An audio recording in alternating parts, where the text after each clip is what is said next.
tangin na, sinisi na naman yung nakaraang administrasyon, anak ng Ay, nako, walang plano kasi, putangin ng plano, sisihin yung nakaraang administrasyon, gano'n. Wala tayong agricultural policy masyado ng napakatagal. Kaya sasabihin ng mga bata, tangin na. papasok dyan, wala nang pupuntahan yan, hanggang dyan na lang yan. Kaya ngayon, babaguhin natin lahat yan. Ngayon, may pag-asa na, makikita nila, mayroong pagpaganda ng kanilang hanap buhay bilang magsasaka. Tangin ang buhay ito. Ako sasagot. Kasi kung ako yan, sir, Boss Dada, paano bang mapapaganda yung mas pipiliin ng mga estudyante ngayon, ng mga kabataan, yung sasaka kaysa sa pag-nurse? O ano ba ang bottom line or ano ba ang sagot talaga diyan? Una, pera talaga, kita.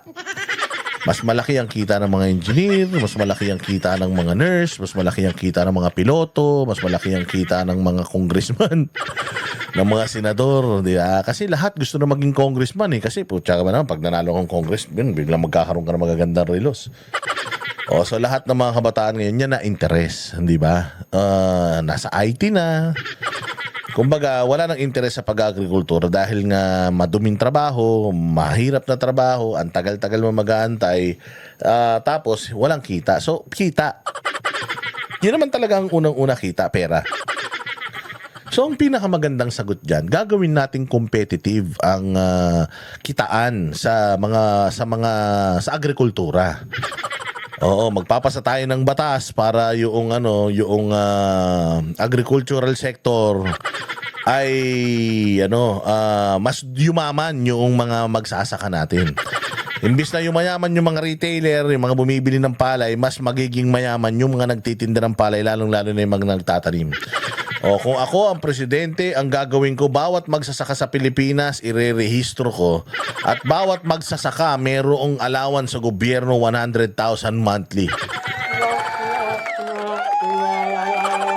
100,000 buwan-buwan. Tapos yung tanim nila, kapag yung mga tanim naman nila, napayabong nila.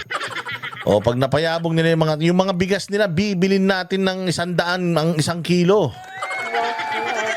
Lahat, yung dating biling 1 kilo 20 pesos lang, bibili ng gobyerno 100 yan. Para talagang magtanim kayo na magtanim, hindi tayo maubusan ng pagkain. Tapos lahat ng magsasaka ay bibigyan ko ng mga traktora. Libre yan. Bibigyan ko ng mga makabagong teknolohiya. At kapag ikaw ay magsasaka at nagkaroon ka ng sakit, libre ka na sa lahat ng ospital sa buong mundo. Ganon, di ba? Libre ka na sa lahat ng ospital, kahit anong sakit mo, libre ka, wala kang babayaran. Oo, tapos kapag bumagyo at nasira yung pananim mo, papalitan natin yan ng libre. Aalalayan namin kayo. Tapos lahat ng mga magsasaka dito, hindi ako papayag na ang bahay nila dadalwa lang ang kwarto. Kailangan lahat ng magsasaka, ang bahay nila 3 palapag, minimum. Depende sa laki ng inaambag nilang ani sa bayang Pilipinas. At hindi na kayo magtitinda. Pag ani nyo, pagka kiskis ng mga palay, kukunin na ng gobyerno agad dyan. Pera na kaagad ang kapalit. Tangina niyan. At lahat ng mga estudyante, anak ng mga magsasaka, hindi na magbabayad ng tuition fee.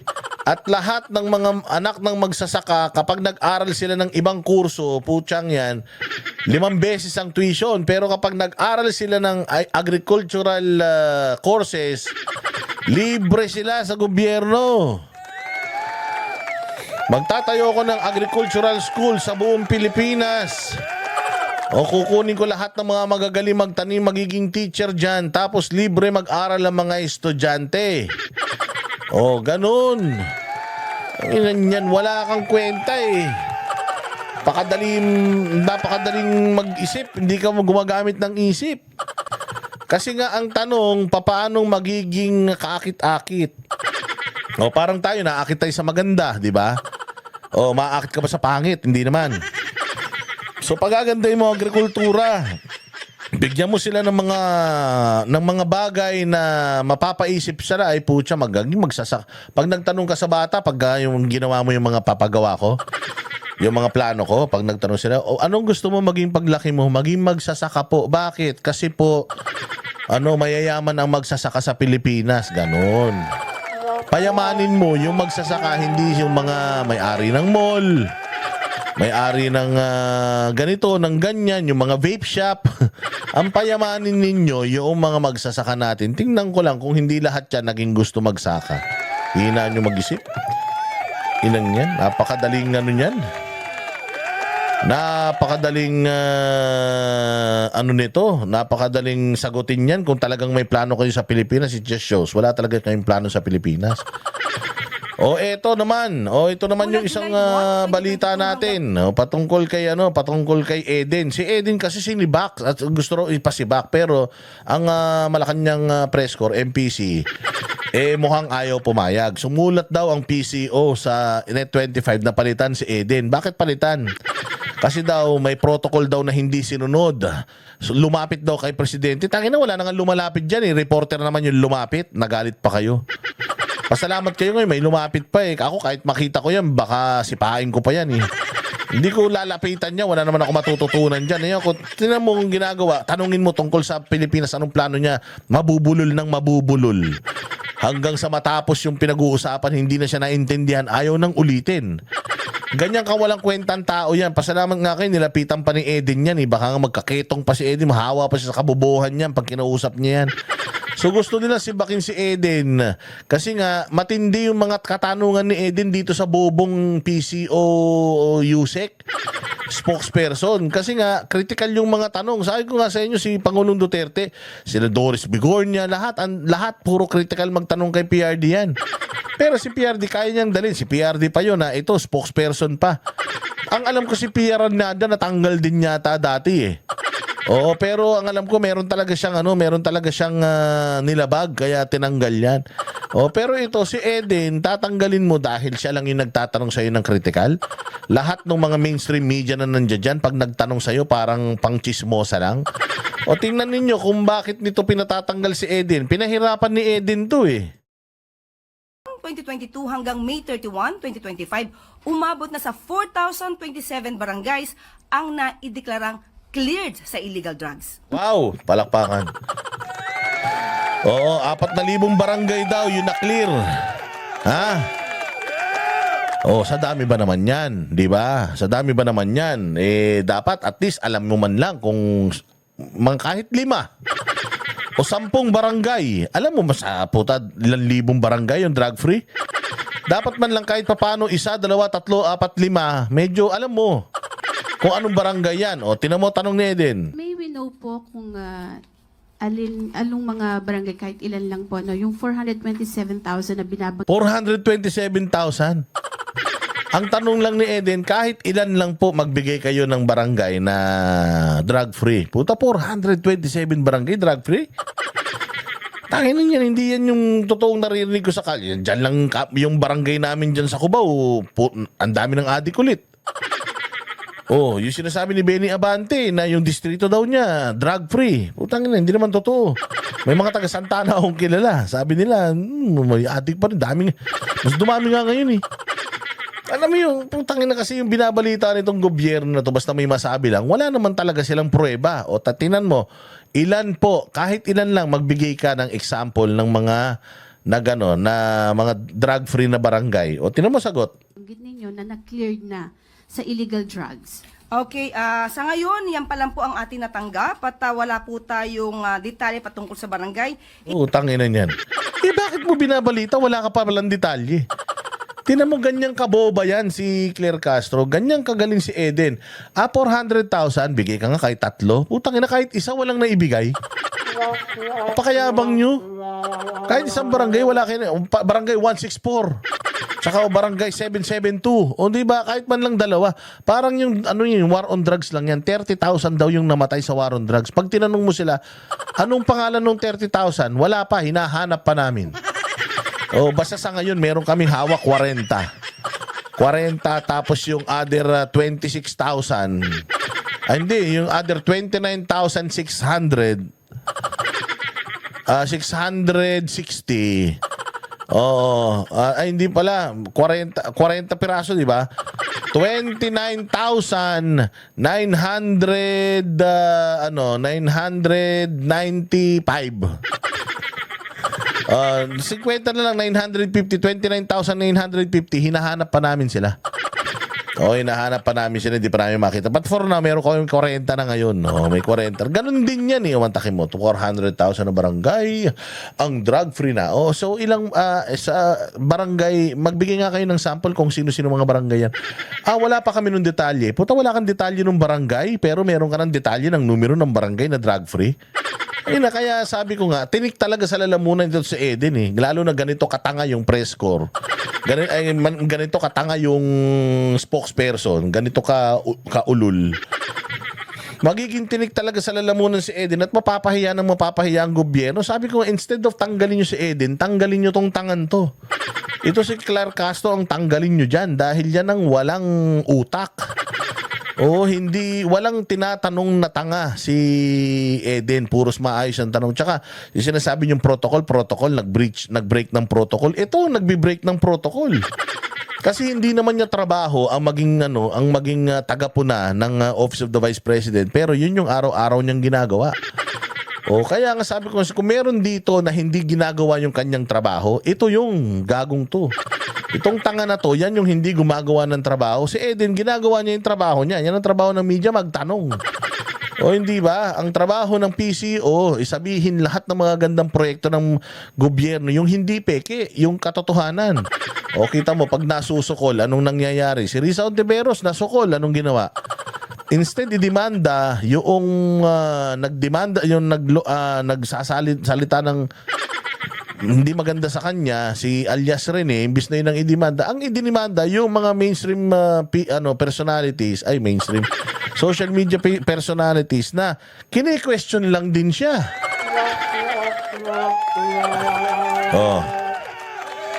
Di ba? Ganyan ang gobyerno ngayon, sensitive, bawal silang masaktan. Bawal silang tanungin, bawal silang questionin, bawal silang i-debunk. Ganyan pag manluloko. Pag manluloko, pag nabibisto, galit na galit.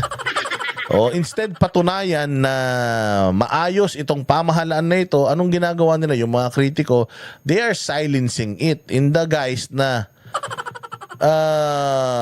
masabi nila doon sa mga zombie ng mga tagasunod nila na maayos ang bayang Pilipinas. Tingin po natin mula sa PIDEA at ibang law enforcement agencies yung sinasabi po nating barangay. Nire-report mo na tapos hindi mo pa hinihingi. Napakatanga mo naman. Abogado ka ba? Hindi ba kapag abogado ka kailangan pag meron kang sinabi, meron kang ebidensya? Evidence-based ang mga abogado. Hindi sila magsasalita ng mga bagay na wala silang pinanghahawakan. Ngayon, 400,000 na barangay, drug-free. Tinanong ka kung ilan, magbigay ka kahit 3 lang, wala kang naibigay kahit isa, wala ka pa pala ng listahan. Paano mo pinaniwalaan na totoo yung binabasa mo na drug-free na yung ganito karaming barangay kung wala man lang silang listahan ng mga barangay na certified as drug-free na talaga para ma-verify natin, di ba? Ibig sabihin, fake news peddler ka talaga, te. Umabot na rin sa 607 balay silangan, reformation centers ang naipatayo sa ilalim ng Marcos administration. May balay silangan. Sige, anong tanong? Saan pong area itong Balay Silangan Drug Centers? Para yung address po. Sige po, mamaya po ibibigay ko po sa inyo yung exact address. Putang ina mo, Claire Castro.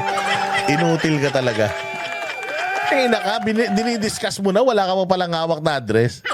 May mga balay silangan. Tanga, nung tinanong ka sana kung saan, sinabi mo sana nasa Kanluran. Kasi pag hinanap niyo sa silangan yan, wala yan dyan, nasa Kanluran. Di ba ganito katanga si Claire Castro? At ganito kagaling magtanong si Eden. Hindi ba? Tapos tatanggalin nyo si Eden, iiwanan nyo si Claire Castro, anak ng tinapay. Kung meron kayong dapat tanggalin, yung tanga na Yusek Claire Castro kesa itong nagtatrabaho lang ng tama.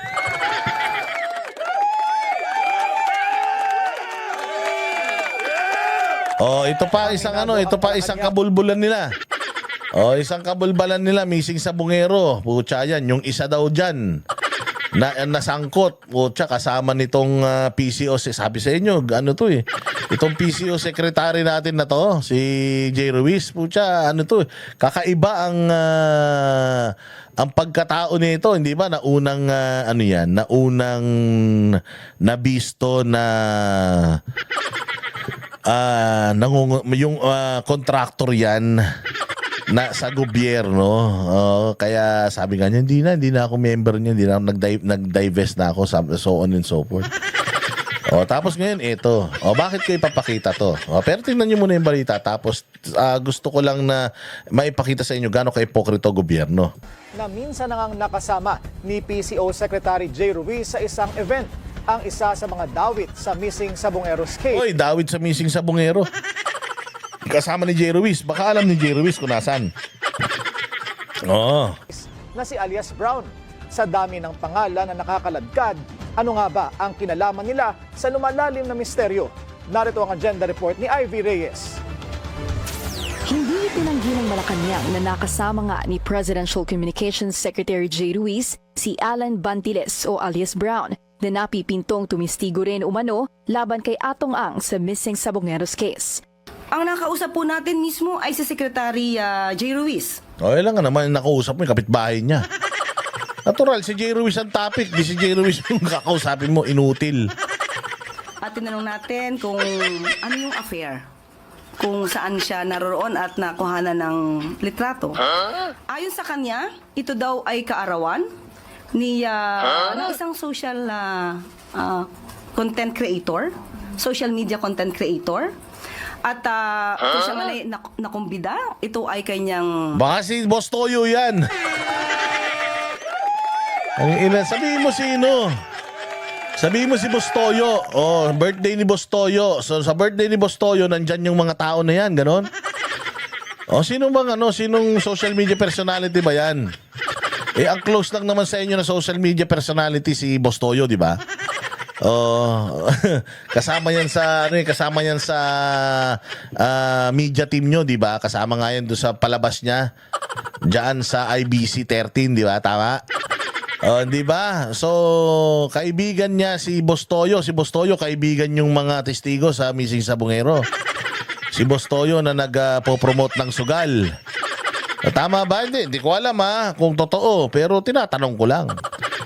Social media. Pero sabi mo, sino social media? Hindi si Wamos.